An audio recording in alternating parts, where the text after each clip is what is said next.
Marcellus, Sage. Rowe, Layla Cruz, and Travis, Smoke. Dalton weren't born criminals. They were made in the shadows of California's chaos.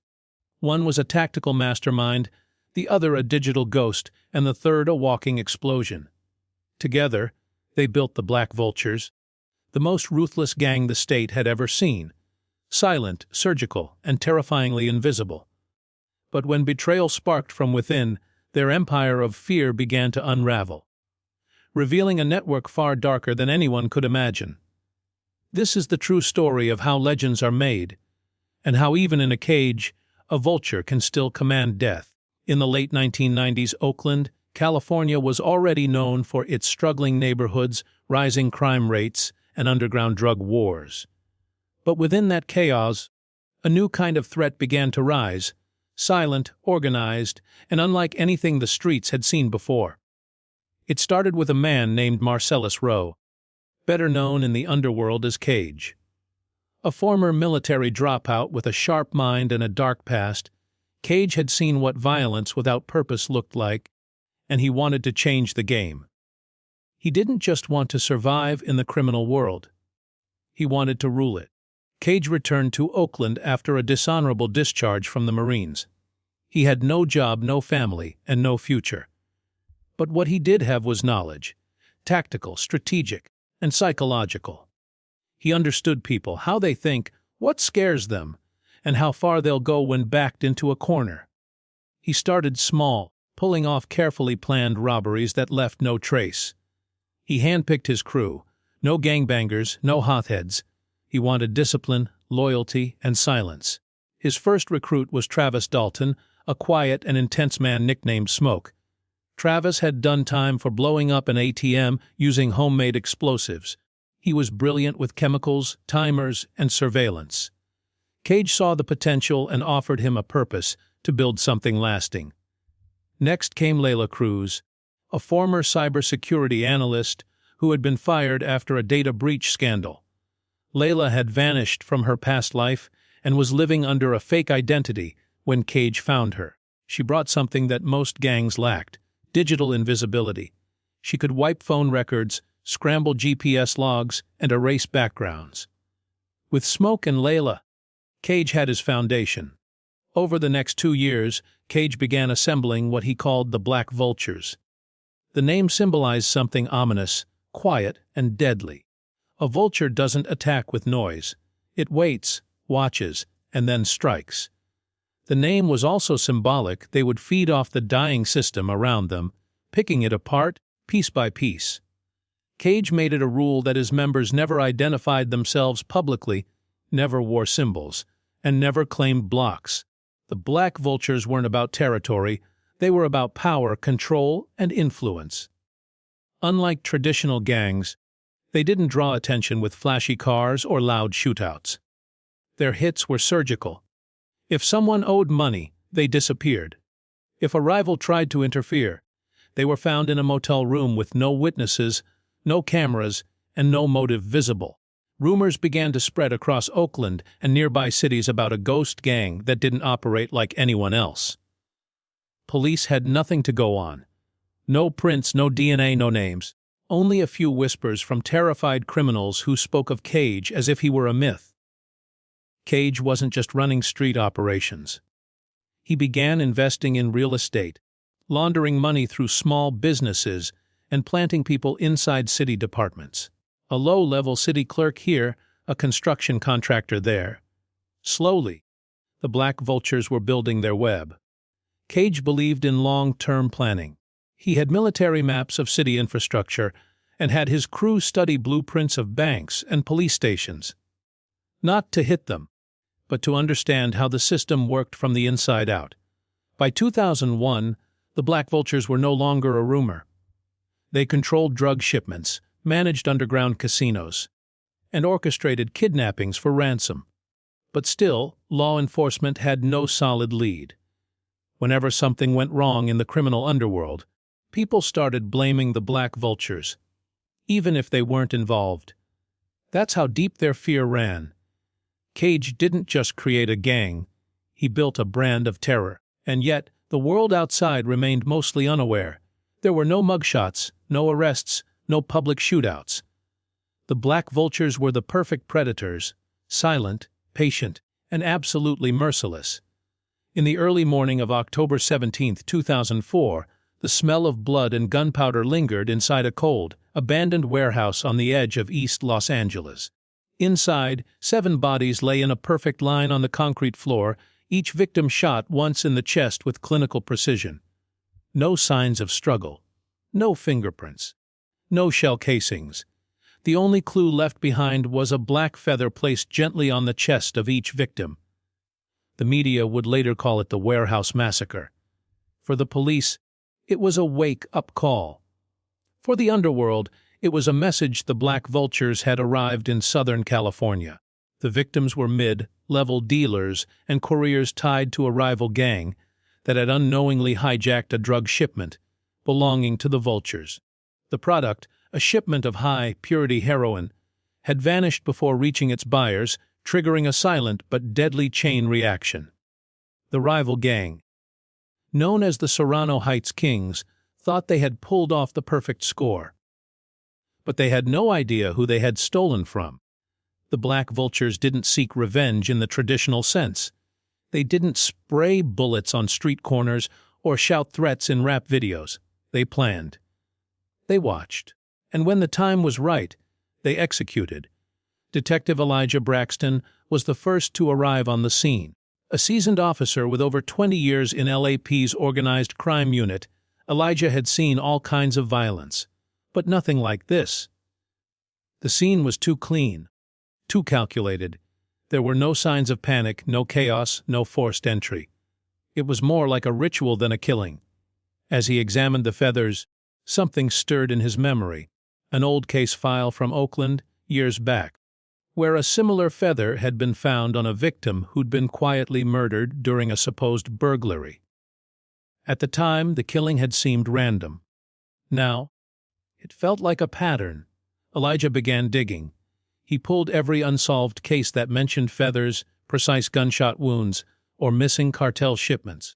What he discovered was disturbing: over a dozen cases from Sacramento to Fresno that shared similar traits. They all involved clean kills, no physical evidence, and strategic targets. All victims had been involved in drug trafficking, arms dealing, or money laundering. Elijah's gut told him it was all connected. But trying to find someone who would talk about the Black Vultures was nearly impossible. Street-level dealers claimed they'd only heard stories of a ghost crew that didn't show their faces, didn't talk, and didn't leave survivors. The few who did try to talk ended up either disappearing or turning up dead. Elijah learned this the hard way when a confidential informant he had leaned on for months was found floating in the L.A. River, bound with zip ties, a black feather tucked in his jacket collar. As the fear grew, so did the Vultures' reach. They started making moves in Long Beach, San Bernardino, and even as far north as Modesto. But their presence was always silent, like a shadow passing by. They didn't claim responsibility for their attacks, but the method was always the same. One shot, no mess, a feather left behind. The media began speculating about a new cartel. Some blamed foreign mercenaries. Others believed it was the work of a rogue military unit. But Elijah knew better. This wasn't about drugs or turf. It was about control. The Vultures weren't just punishing the Serrano Heights Kings for stealing their shipment. They were sending a warning to every other criminal outfit in the state. Step out of line, and you vanish. Elijah compiled a report for federal agencies warning that California was facing something new, something far more dangerous than street gangs or cartels. But most higher-ups didn't listen. They dismissed his theory as speculation.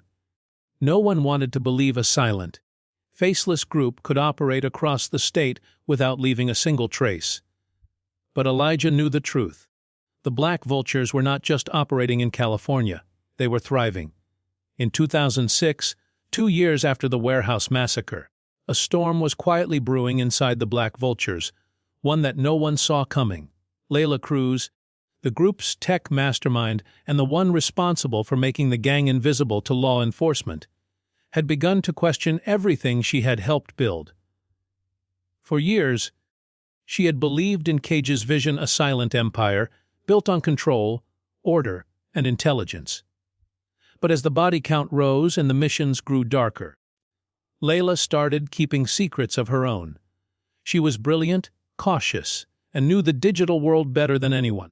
What the gang didn't know was that Layla had started backing up data from the Vultures' internal systems. Names, bank accounts, meeting locations, routes, and even encrypted communications. She hid this data on a separate drive, one not connected to any known server or traceable cloud. Her plan wasn't revenge, it was survival. She knew that eventually, Cage's vision would collapse under its own weight. And when it did, she wanted a way out. Layla contacted a freelance investigative journalist named Maya Wren through a secured, anonymous email system. Maya had been covering California's underground crime networks for years and had published a few articles hinting at the Black Vultures' existence. Layla fed her small pieces of information: warehouse addresses, fake business registrations, and unexplained financial flows. Maya didn't know the identity of her source, but she knew the information was real. Still, she was hesitant. There was no confirmation, no official records, no witnesses.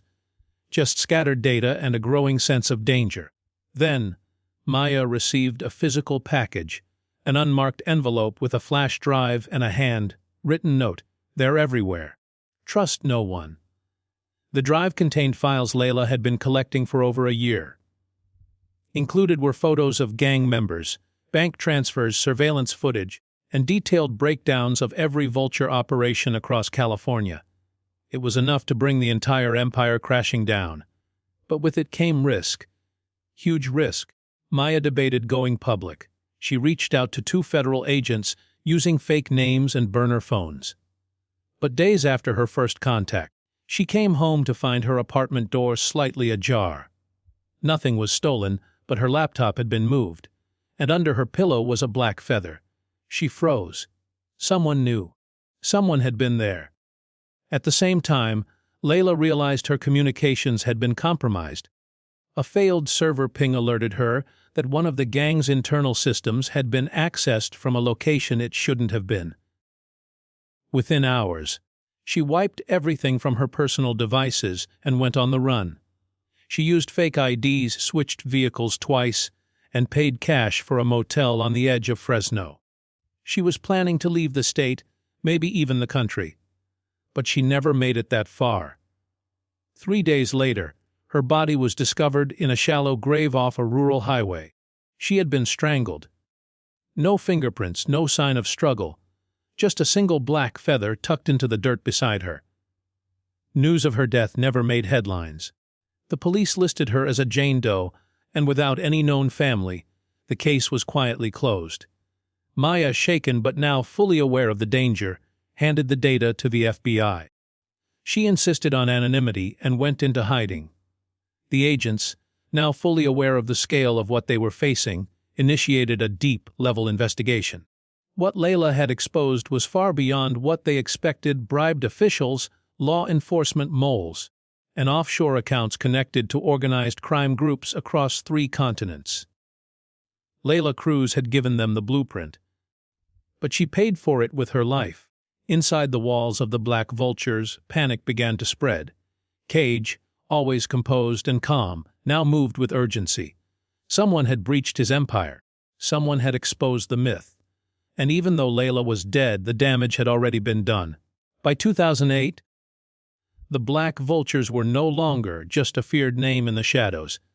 They had become a priority for federal law enforcement. Thanks to the evidence provided by Layla Cruz before her death, the FBI had built a full-scale intelligence operation known as Operation Nightshade, a multi-agency task force designed to dismantle what they now considered the most dangerous organized crime network in California. But even with names, files, and financial trails, one key piece remained missing: Cage. Marcellus Cage? Rowe had gone underground. The man who once orchestrated statewide operations with military-like precision had disappeared without a trace. Surveillance, phone taps, and informants yielded nothing. It was as if he had never existed. He stopped using electronic communication entirely and moved his base of operations to rural California, where no one would think to look. His core circle shrunk. The once wide-reaching Black Vultures began to operate in silence again, not as a weakness but as a strategic retreat. While Cage vanished, law enforcement began sweeping up the outer layers of his organization. Over 120 arrests were made in cities across the state. Many of those taken in were financial brokers, money launderers, low-level enforcers, and bribed city employees. Some cooperated, offering breadcrumbs in exchange for lighter sentences. They described operations that involved armored truck hijackings, smuggling routes through shipping ports, and cryptocurrency laundering years before it became common. The more they talked, the clearer it became. This wasn't a street gang. This was a multi-tiered criminal network with reach far beyond California. But despite the success of the raids, the heart of the organization remained untouched. Cage's top enforcer, Travis "Smoke" Dalton, was still at large and believed to be running what remained of the gang's operations in the north. Smoke had become even more unpredictable since Layla's betrayal. His methods grew sloppy, his anger explosive.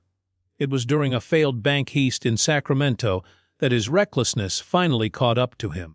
The plan was to use a series of controlled explosions to disable alarms and access the vault before police could respond. But one of the devices misfired, causing a fire that forced a premature exit. In the chaos, Smoke was tackled by a bystander while trying to escape through a side alley. When police arrived, he had 2 broken ribs and a mouthful of blood, but he was alive, and that was enough. Interrogating Smoke proved difficult. He refused to speak for days. But under pressure and facing a sentence that would keep him behind bars for life, he broke. His loyalty to Cage had limits, and survival was more important than brotherhood. He offered names, maps, drop sites, even blueprints of underground tunnels built beneath fake businesses. Most importantly, he gave up Cage's last known location, a vineyard in Sonoma County, purchased under a false identity. Authorities moved fast. A tactical team was deployed, surrounding the property under cover of night. What they found stunned even the most seasoned agents.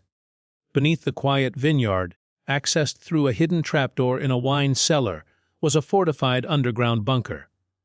Inside were stacks of foreign currency, unregistered weapons, forged passports, and surveillance equipment.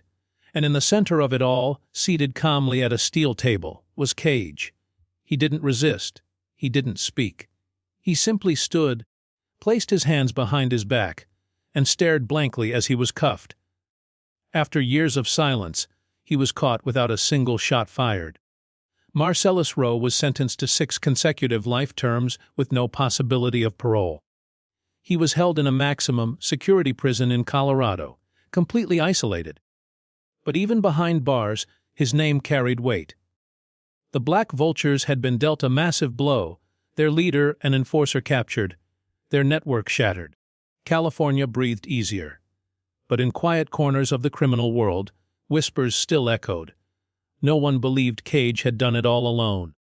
The arrest and conviction of Marcellus Rowe in 2008 was hailed as a historic victory for law enforcement.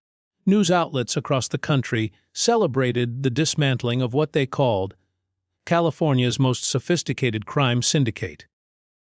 Task force leaders gave press conferences, and politicians took credit for restoring safety to the state. Operation Nightshade was declared a success. But beneath the surface, those closest to the case knew the truth. Something about it felt incomplete. Cage never spoke a single word after his arrest.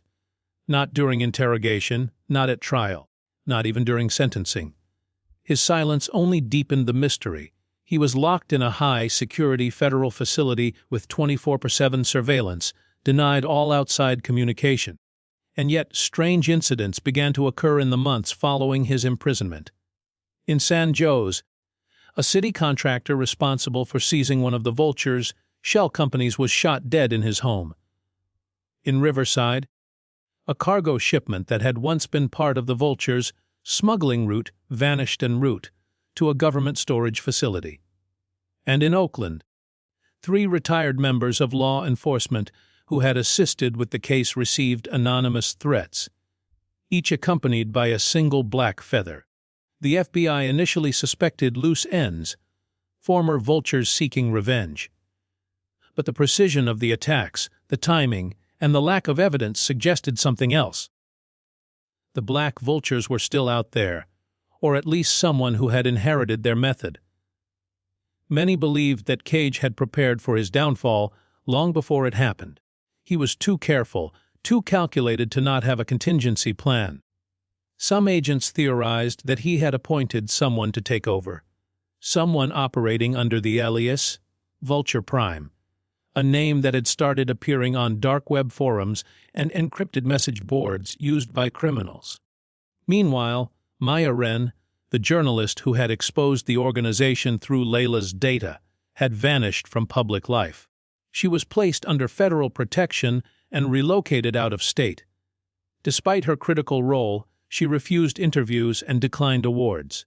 Her only public statement was a single sentence issued through her lawyer. There are still names on that list. It was a chilling reminder that the documents Layla had provided may not have been fully revealed, and that even from prison, Cage's reach might still extend. Detective Elijah Braxton, now retired, spent his final years quietly investigating the loose ends on his own. He believed Maya's warning and began reviewing old evidence, cross-referencing financial records with recent criminal activity. What he found disturbed him. New shell companies with similar structures to the old Vulture fronts had begun appearing across Nevada, Arizona, and even Texas. These businesses operated in silence, their owners hidden behind layers of digital aliases. Each time Elijah got close to identifying someone, the trail would vanish. Then came the final twist. In 2011, 3 years after Cage's imprisonment, a body was found in an alleyway in Oakland. It was a mid-level gang member known for working with several cartels. He had been shot once in the chest. No robbery, no struggle. On his chest was a black feather. The press jumped on the story, calling it a copycat killing. Law enforcement issued a statement insisting the Black Vultures were no longer active. But those who had studied them knew better. The kill was too precise, too familiar. Whether Cage had given the order from inside prison or someone else had stepped into his role, one thing was certain: the myth of the Black Vultures wasn't dead. It had evolved. The gang had never been about numbers or street presence. It was about power and fear. And now, that fear had become legend. In whispered conversations and encrypted channels, one name continued to circulate: Vulture Prime. California was no longer dealing with a gang. It was facing a legacy.